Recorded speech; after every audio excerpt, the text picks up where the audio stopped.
Hey, what is up? Welcome to this episode of the Entrepreneur to Entrepreneur podcast. As always, I'm your host, Brian Lofrumento, and for the first time in, it feels like a while, I'm not the only Brian in today's episode because we are joined by an incredible entrepreneur who has such an interesting background. And of course, there's a million reasons why I love entrepreneurs and entrepreneurship, but one of those reasons is that, gosh, entrepreneurs just think of cool things and they have the ability and they have the willpower and discipline and work ethic to go build those cool things. And you're going to hear in today's episode how cool of a solution that today's guest and entrepreneur it has brought into the world. It's something that I'm personally very excited to use his service and tool and software. And I know that a lot of you are going to be interested in what this guy's building. So let me tell you all about him. His name is Brian Burns. Brian is an attorney, a self-taught developer, and a news junkie. He graduated law school in 2016. He's worked for the FEC, the Federal Election Commission. He's worked for the Commodity Futures Trading Commission, as well as a large international consulting firm in Washington, D.C. After moving home to Chicago, he began working in-house at a fintech startup where he caught the startup bug and became fascinated with coding. In 2020, he was a candidate for U.S. Congress in Illinois, and he was the campaign manager for a successful candidate for the Illinois State House in 2022. He then started building TurboTabs, which is a website that empowers users to design the perfect daily report for themselves. Yes, this is not a newsletter that you sign up that somebody else writes what they're thinking and they force feed you things. This is something that is built specifically for you. TurboTabs has just recently launched to the public. You can sign up, which is super excited. It's going to help users get more from the internet without getting sucked into a doom scroll. Holy cow, that hits home for so many of us. I'm so excited to hear from Brian himself, so I'm not going to say anything else. Let's dive straight into my interview with Brian Burns.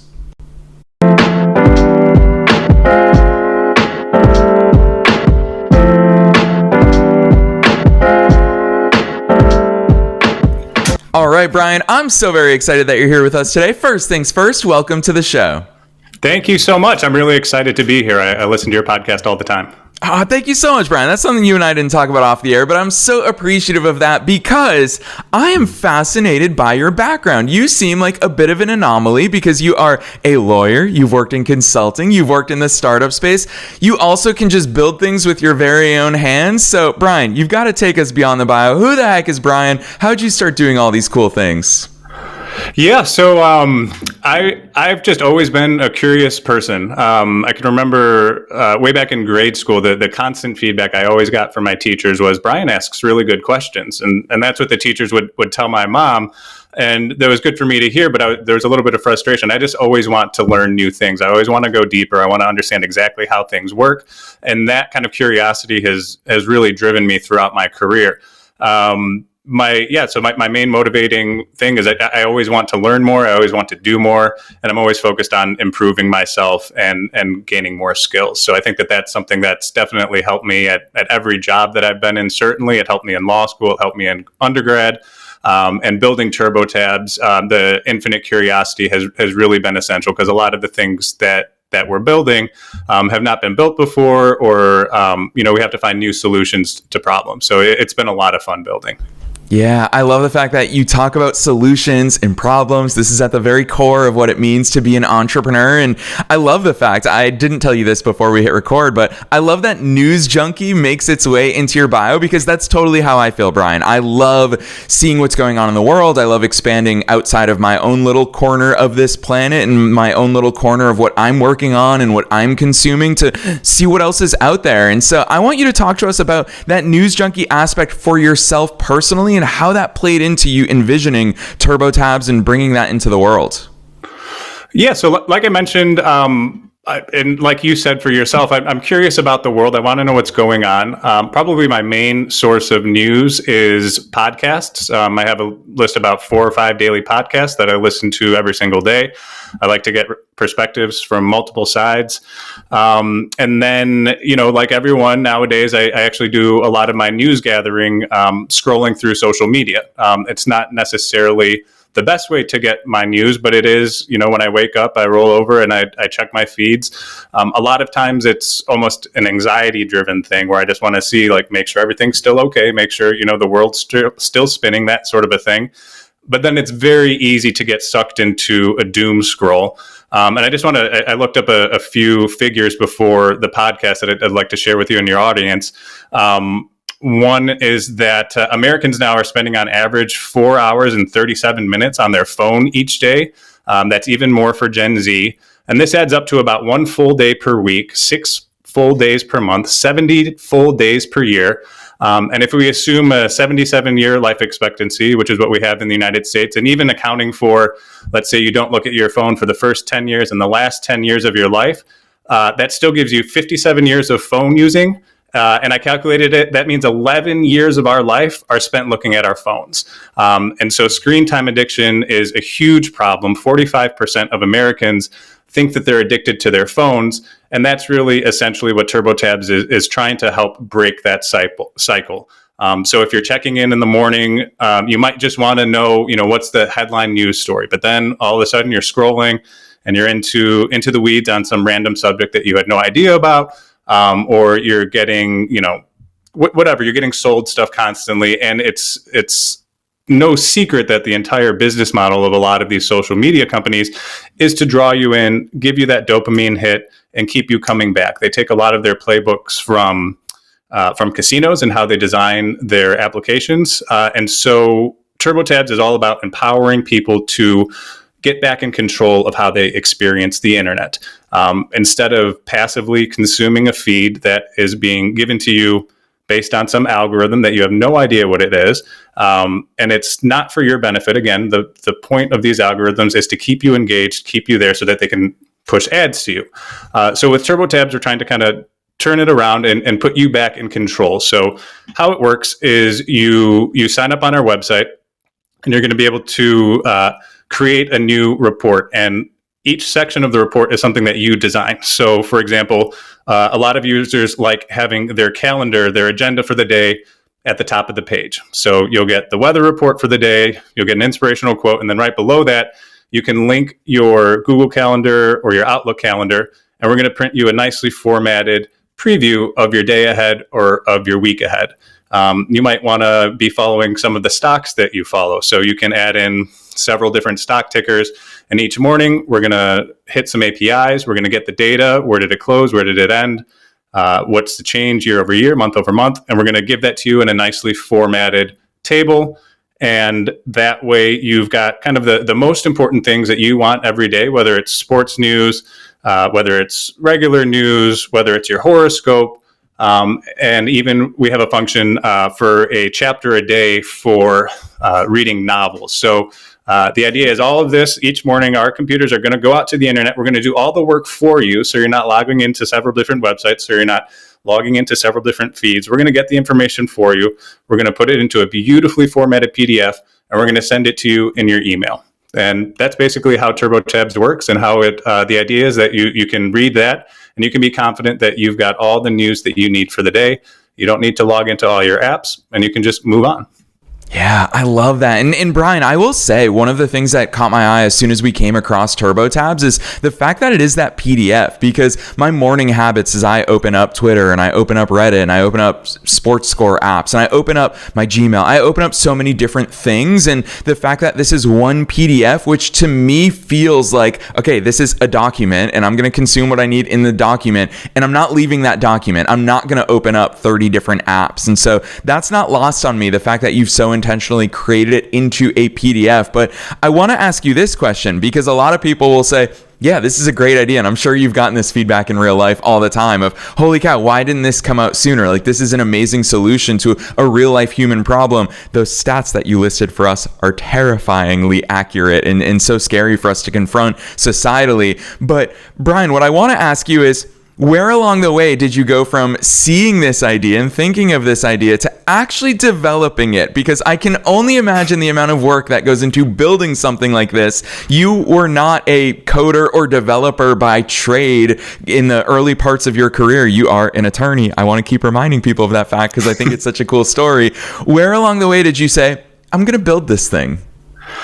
Yeah, so the origins of the idea, I'd actually have to go back to one of my first jobs out of law school at a consulting firm.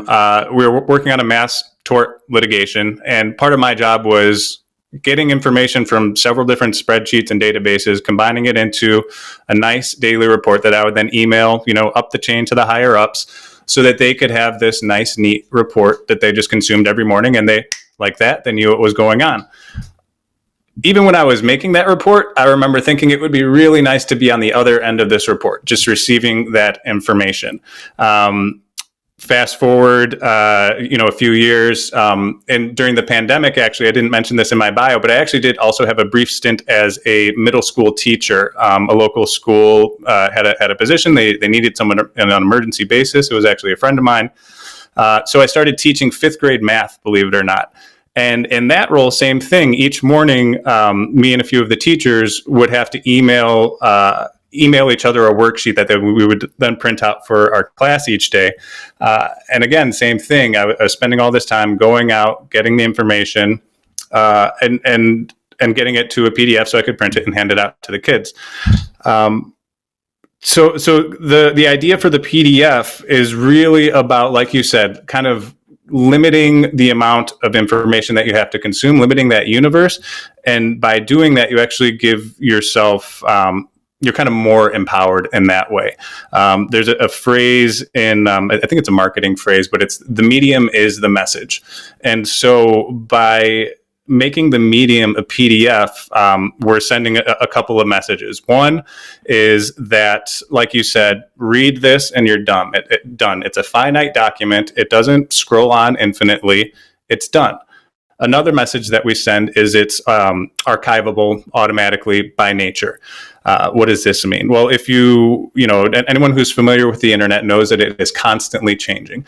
And something as simple as finding out what was the news 3 weeks ago can actually be a really difficult thing to do. So with TurboTabs, you're going to have in your inbox, just search for from TurboTabs, and you're going to have a daily report going back as far as since you've joined us. And you'll be able to look at that and see kind of a snapshot in time what was going on at that time. And this is another thing, again, where the medium is the message. PDFs are kind of automatically archivable. Most people in the business world realize that the PDF is sort of like the end product of a lot of different work processes. So by giving information to our consumers, to our clients in a medium that they're used to receiving, it just makes it a whole lot easier. A lot of our customers print their documents and then they don't even have to log in, and be looking at a screen for that time that they're consuming the news or their information. So it's sort of a mix of an old school business model of a newspaper, blended with, all the tools that the internet has. And then I just realized I didn't actually answer your question. So as I was learning to code, I kind of had this idea about these PDFs I used to create for the higher ups. And I decided I wonder if I could make this happen automatically. And so I started experimenting with different languages, different modules, different ways to create this. I had to have tried probably 20 different kind of tech stacks before I found one that was flexible enough that resulted in a nice PDF. And really, once I made that first PDF happen, that's when kind of the spark went off, when I was like, okay, I can do this. And I've already, in my previous coding, teaching myself to code, I learned how to get information from APIs. I learned how to scrape websites to get information that way. If I just put these two together and then, one more module on the end to send it off in an email, like that's a really cool product that I myself would love to have. And once I kind of made that realization, that's when I nose to the grindstone, mapped out exactly how I want to create this, what the steps are to do it, and then just started executing. Yeah, gosh, I love that. I also love hearing the way that you articulate the strategy and the intentionality behind even that decision to make it a PDF. And it's really cool how it's inspired by your own professional career. A lot of people think that all these things are separate and they all live inside of their own individual boxes. But I think that, Brian, you are such a shining example as an entrepreneur about how all things bleed into one another. And so I actually do want to pick on that part of your journey together here right now, because I love how nonlinear your path is. Even hearing about the way that you came about these skills of oh, hey, I know how to access APIs. Oh, hey, I know how to feed this information into a document. And then you just throw us a little bit of a curveball and say, I also taught math to middle schoolers. Brian, there's something about your journey that I think is so incredible about how comfortable you've been with the nonlinear nature of it. And I would imagine, this is just total speculation from my end, is that I would imagine when people go to law school and become an attorney, there are high expectations of them for this is what you're going to do for the rest of your life. You seem to be perfectly okay saying, yeah, that's one part of my story and I picked up a lot along the way, but I'm also making all these turns and pivots and gaining things along the way. Talk to me about that attitude behind that nonlinear journey. Yeah, I think a lot of it comes from, like I mentioned in the beginning, just this natural curiosity that I have. Also, with respect to law school specifically, I didn't necessarily go to law school because I wanted to become a lawyer. I know that might sound weird to a lot of people, but actually what drove me to go to law school was an intense interest in politics and how the world works. And, you kind of trace back all of the power links and different relationships going on. And a lot of things all trace back to, how the laws are written and how they are created. And I knew that if I really wanted to understand how the world works, I would need to have a pretty good understanding about how laws are made, how they're enacted, and that. So I never really felt tied or compelled to actually be practicing law as a career choice. It was always, for me, just another tool to have in the tool belt and a way to understand the world. Now, it has been good. I've actually found that I do enjoy practicing law. I have a family law practice here in Chicago that I have clients for, and that I really enjoy representing them and being in court and doing all of that. But I never felt the need to box myself in and to become just, for lack of a better term, a one-trick pony.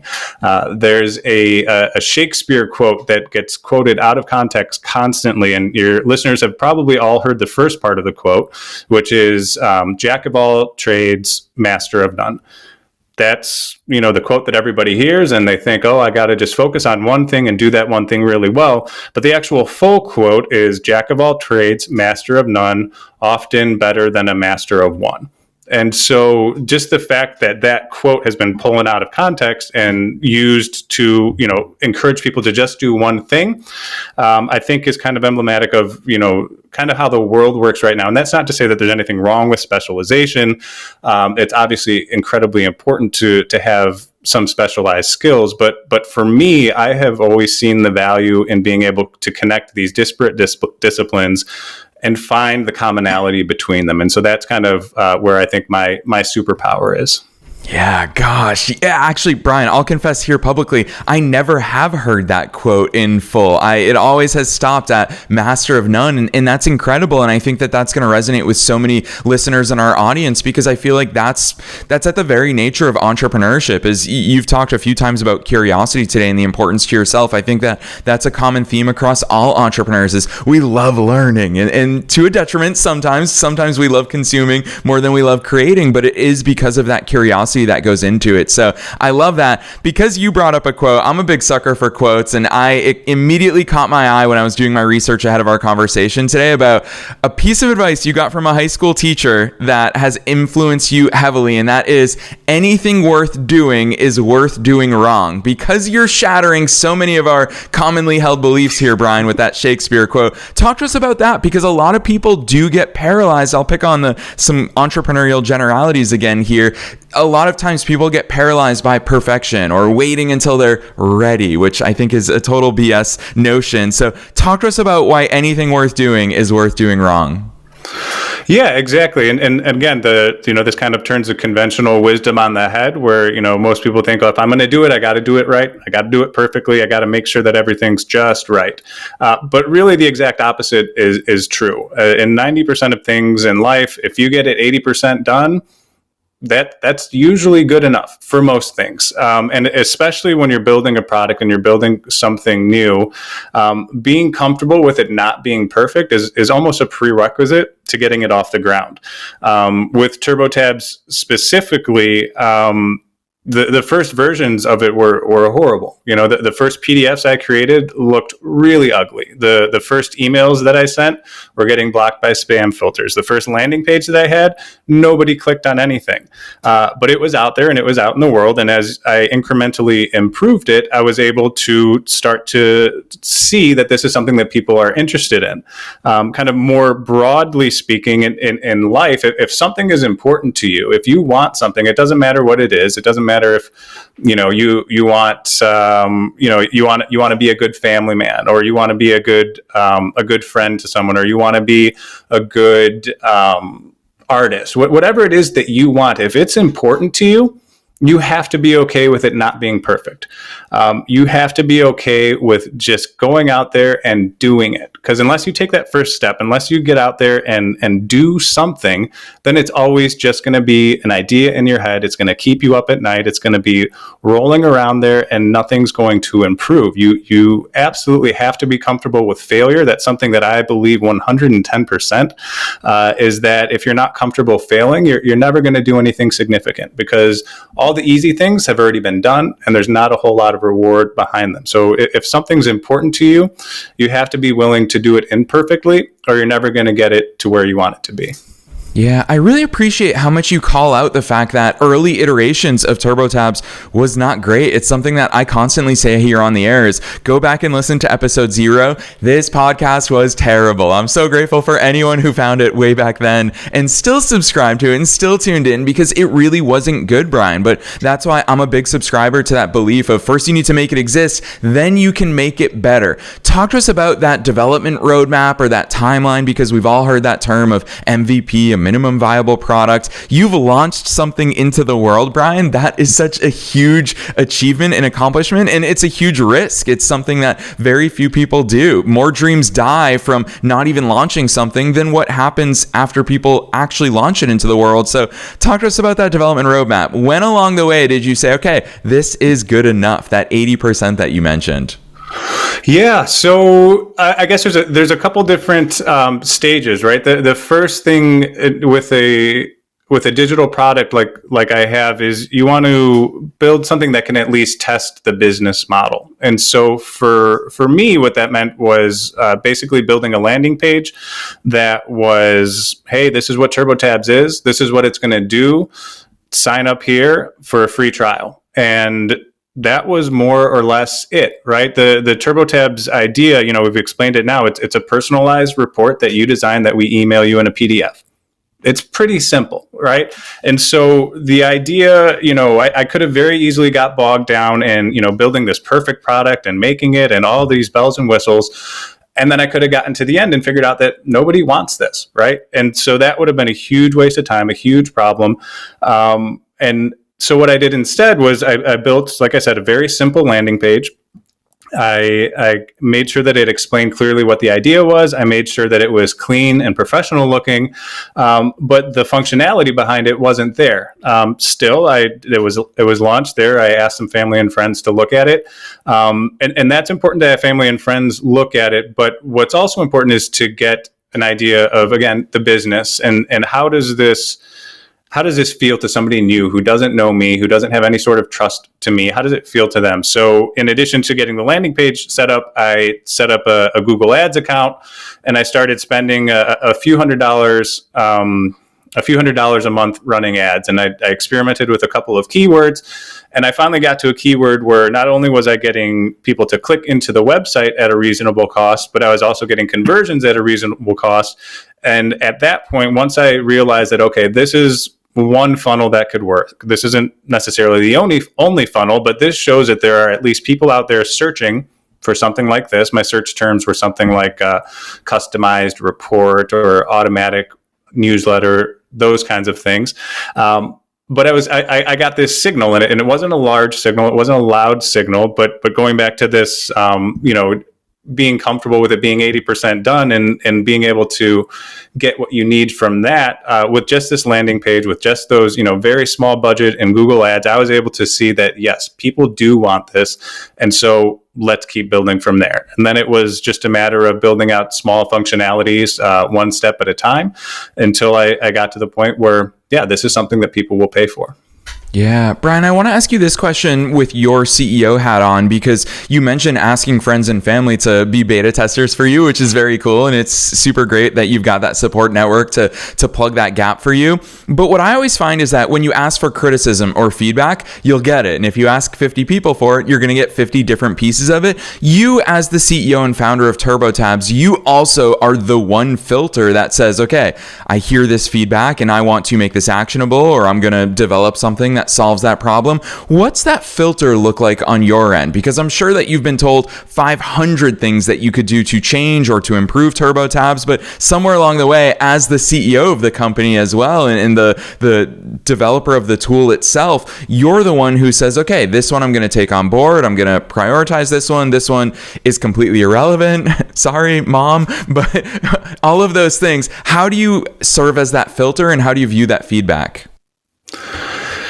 I think it's simple and, difficult to explain, but at the end of the day, the buck stops with me, and ultimately kind of my judgment is what's going to decide whether or not a feature gets built or not. When I'm making that decision, one of the first things I consider, because again, this is a product that I developed originally because it's something that I wanted. So that's kind of the first thing is this something that I would like, that I would enjoy, that I would find value in. And so I've found that there's really not a substitute for that. There's obviously you want to find people that you trust, and this product isn't just for me. So I'm going to build things that aren't necessarily something that I would want. But having that as the North Star, right? Is this useful? Does this give value? Is really the number one question that I'm asking myself when I'm figuring out whether or not I want to commit resources, time, money to developing a specific feature. It's hard, right? You don't know what people want. You don't know how difficult things are going to be to build.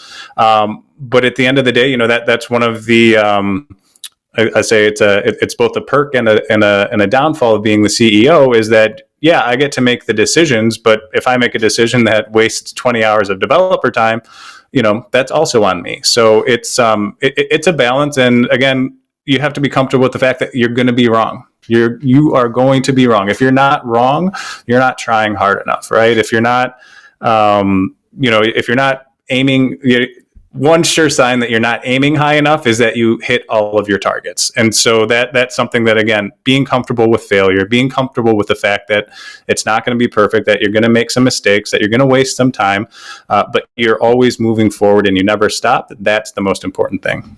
Yeah, really solid advice. Listeners, I hope you picked up on that from Brian right here about the fact that you will be doing things wrong. He's not saying it's okay to do things wrong. He's guaranteeing that all of us are going to make wrong decisions along the way. Brian, it's something that I always talk about with newer entrepreneurs when they email me and they say, oh, I'm struggling, I'm not getting new clients. The question I always ask them is, how many times have you been rejected in the past 7 days? Because if that answer is 0, well, then I know that they're not having sales conversations. They're not talking to their ideal customers and clients. They're just not putting themselves out there enough. So I love that advice for our listeners. I want to ask you about the who behind your business, because I think that it's such a powerful asset for your business that you are a user, a consumer of the thing that you have built. Who is it? We obviously throw that term around, customer avatar, so many times in the business world. Who's that person that when you sit down to develop these features that you're really thinking, gosh, this is going to make that lawyer's life easier, that entrepreneur's life easier? Who's the who that you're building all these things for? Yeah, no, that's a great question, and customer avatars are definitely something that that we developed at TurboTabs very early on, and we've got a couple of them. One is we'll call it the news junkie, and that's kind of me, right? That's the person who they want news, they want updates on their stock portfolio, that sort of a thing, and they. They're currently getting their news maybe from a newspaper or from multiple different sources. And for that customer avatar, this is just a better, more efficient way to gather news. The second customer avatar that we have is actually a teacher. And this is if you go into TurboTabs, there's kind of a specific group of sections that we can add that are designed specifically for teachers. And this can be a math worksheet. It can be a reading comprehension prompt with some questions after it.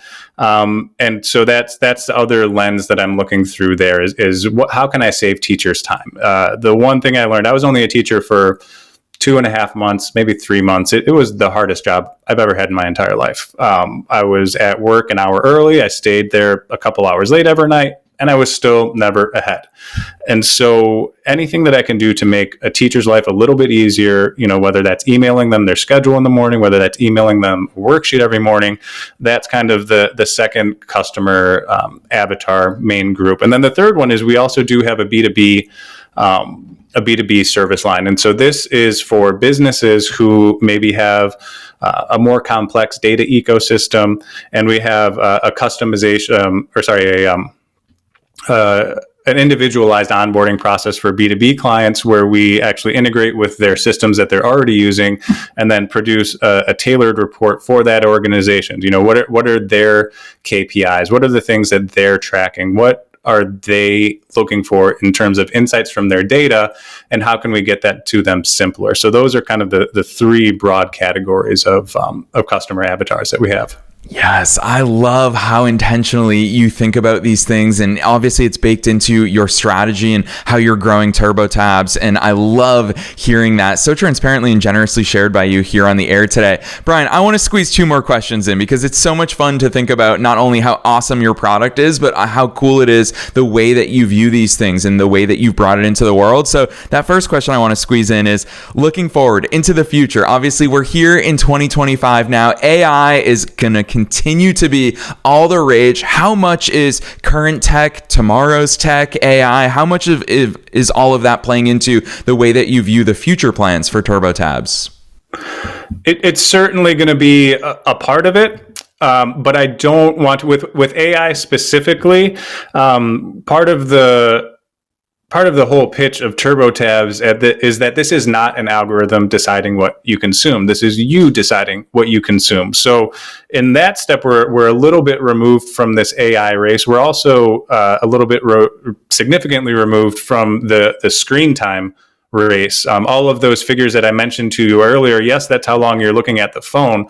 From a business perspective, every single minute on there is extremely competitive. You're competing against TikTok, against Facebook, against Instagram for this very small, unfortunately growing, but it's a limited amount of screen time.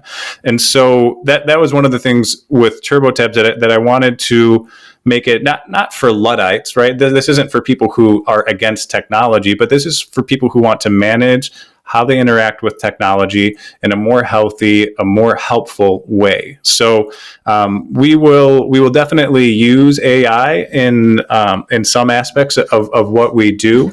It would be silly not to, but we are not an AI company by any stretch of the imagination, and don't intend to ever become one, actually. Yes, I love how clearly you answer that, Brian, because I think a lot of people feel that external pressure just because everybody's talking about it. We need to bake in all these AI features, but you're staying true to the very core of your mission, which is that I'm the end user, I'm the consumer. I'm choosing what it is that I consume. And holy cow, in an algorithm-driven world, I'm so grateful for the fact that you are giving us the power of what lands in our inboxes every single day and what we consume. So huge kudos to you and the mission that you're on and how much you stick to that above all of the noise that's out there. And it's only going to grow as this year wears on as well. So Brian, my last question to you, it's super fun. I always love asking this, but for you, I feel like you've dropped so many nuggets of knowledge along the way that I have no idea how you're going to tack on to all of that. And that is, what's your one best piece of advice? That one thing, knowing that we're being listened to by entrepreneurs and entrepreneurs at all different stages of their own growth journeys. What's that one thing that you'd like to impart on them?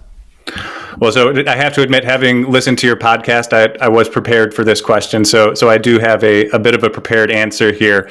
And it's 2 steps. One is always know your why, right? Why are you doing what you're doing? And for TurboTabs, the why is we want to help make the internet work for you, right? Scroll less, get more. That's our motto. That's what guides us. That's why we're doing this. If we can save you 2 years of your life off of your scrolling by saving you, 10 minutes a day, then that's mission complete. So that is our why. And for me, it's an extremely powerful, motivating thing. whatever you're doing, you need to know why you're doing it. Otherwise, when things get hard, you're going to stop, you're going to take a break, you're going to fall off the bandwagon and not get back on. So unless you know your why, and that has to be succinct, it has to be clear, and you have to almost be saying it in your head constantly. Know your why. That's step one. And then number two is the simplest of all. Don't stop. No matter what, don't stop. You're going to make mistakes. You're going to have setbacks. Things are going to break. Things are going to go haywire. Don't stop. That's the only way that you can lose, is if you stop. If you don't stop, by definition, you haven't lost yet. You're just on your rebound. So know your why, don't stop, and you're going to get where you want to be. Yes, that is incredibly important advice for all of us listeners. We need to heed those words from Brian. I know that we've all heard similar things before, but this is today our reminder, and we need this reminder constantly. It's not something we'll just get to hear once from Brian today and say, okay, I've taken that on board. It's something we need to repeat to ourselves over and over again. Just as Brian shared with us, you need to repeat that why to yourself time and time again. That's what's going to keep you going, because failure is inevitable. Setbacks are inevitable. You making the wrong decisions is inevitable. Keep sticking at it. So Brian, I so appreciate that advice. I'm not going to say too much right here, because I know that listeners are going to say, Brian, let Brian tell us all about TurboTabs. Where the heck should we go? How do we start integrating this into our morning workflow? So drop those links on us, Brian. Where should listeners go from here? Yeah, absolutely. Our website is turbotabs.com. That's turbotabs.com. You can visit there. And actually, Brian, we do have a special for listeners of the podcast. If when you're creating your first report, use the promo code podcast, and you're going to get a discount on your subscription. So really appreciate you having me on. Really appreciate all of your listeners and everything everything that you're doing for the entrepreneurial space, and just super excited to be a part of it. Yes, thank you so much, Brian. I obviously knew about the fact that you were going to make that very special offer for our listeners here today. So listeners, when you check the show notes, not only are you going to find the link directly to turbotabs.com, you can just click right on through, or it's super simple to remember as well, turbotabs.com, but also in the show notes, you're going to find the very important promo code that you want to use. It's podcast. You'll get 50% off by using that code down below in the show notes. So definitely make sure you check that out no matter where it is that you're tuning in to today's episode. And Brian, I will transparently say before we get off the air here together is that I knew that you'd bring so much value in today's episode. I think what you're doing with TurboTabs is incredible, but even beyond that, I so appreciate your entrepreneurial mind, the way that you think about things, the intentionality, the strategy, the way that you transparently and generously share it with our audience. I'm so appreciative of that. So on behalf of myself and all the listeners worldwide, thanks so much for coming on the show today. Thank you so much.